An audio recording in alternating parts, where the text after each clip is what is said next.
Okay, so the first thing we are going to do is play a simple game for person versus computer. Um, Computer is the blue player. Now I place an O. S. Player one wins.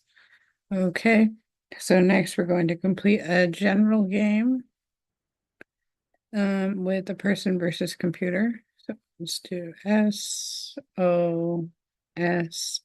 Having trouble with my scoreboard again. It's tracking it internally, but not updating in the GUI. But considering that's just cosmetic and something I thought would be nice to add, it's not important to be correct yet. All right, and player one has won against the computer. Next we're going to complete a simple game where both sides are played by the computer. So this was implemented. I'm going to give it a size of 5 because my computer is not the smartest opponent, and this way you can really see it work. I set the letter placement on a delay after I initially got this to work, so it delays by 1 second in between each placement because um, whenever there is no delay, it just fills all of the boxes instantly, at least to the human mind. So as you can see, both sides were played by the computer and either side created an SOS sequence. And now we're going to do a general game again versus computer.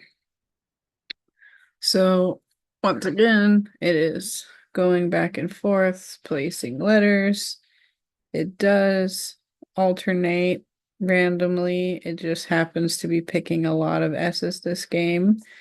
You can see the O's getting placed now.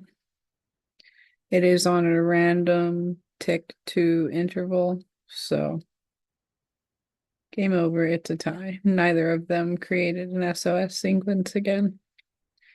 Okay, and the last thing we are going to do is check on a couple of my new unit tests I made for working on these. So the first one is test computer move. This has 3 unit tests inside of it. And we can see the testing for valid moves, alternating letters to make sure it doesn't just place S or O's, which we just saw in the example. It places different ones. And we want to make sure that the computer is not able to place letters on cells that are already occupied.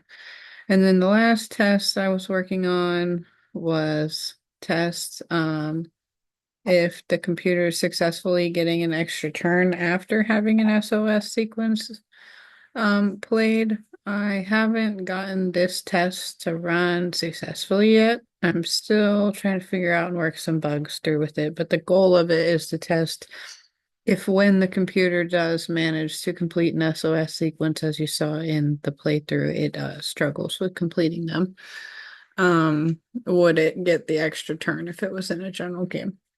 Okay, and that covers all the requirements for the Sprint 4.